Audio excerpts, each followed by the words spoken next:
Geçide ne yapıyoruz? Geçiyoruz. Evet, geçiyoruz. Ne yapıyorduk bu? Yaya geçine yaklaştığımız zaman ne yapıyoruz hızımızı? Azaltıyoruz. Yaya ve öğrencilerin geçti değil mi? Yaya ve öğrencilerin geçtikten sonra ne yapıyoruz yolumuza? Devam ediyoruz. Devam edelim. Geliyoruz arkadaşlar. Kırmızı yanıyor mu? Kırmızı yanıyor bak. Ya kırmızı yanıyor. Kırmızı yanıyor. Ne yapacağız o zaman?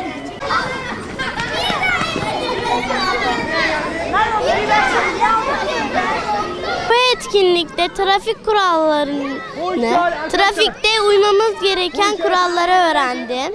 Yaya güvenliğini öğrendim. Yolculuk sırasında emniyet kemerimizi takmak gerektiğini öğrendim. Burada polis amcalar bizi arabalara bindirdiler ve biz de onlar sayesinde trafikte nasıl hareket edeceğimizi öğrendik. Siirt Mehmetçik Okulu'ndayım. Trafik kurallarına uymayı çok seviyorum. Hayatımızı kolaylaştırıyor. Çoğu kişi trafik kurallarına uymadan ölüyor zaten. Trafik kurallarını, trafikte neler yapacağımızı öğrendik. Arabalarda gezdiriyoruz ve bize trafik ışıkları gibi levhalar koydular.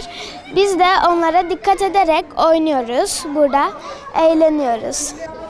Biz hem eğleniyoruz hem de trafik kurallarıyla öğrenmiş oluyoruz. Mehmetçik Okulu Müdürü.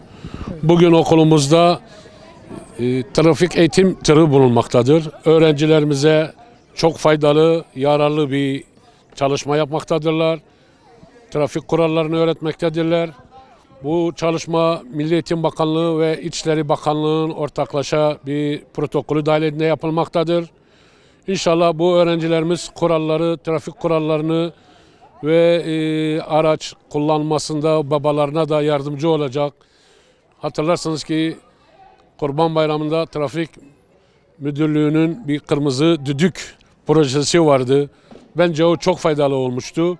Bugünkü çalışma da müthiş bir çalışma, faydalı ve yararlı bir çalışmadır.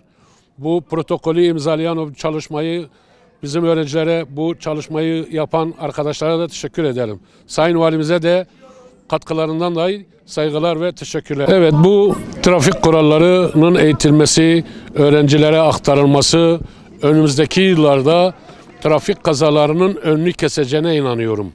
Çünkü bu son yıllarda hakikaten eğitimin faydasını ve yararını gördük. İnşallah bu çocuklarımız da bu eğitimden sonra trafik kurallarına uyacağını ve inşallah kazaların önüne geçileceğine inanıyorum.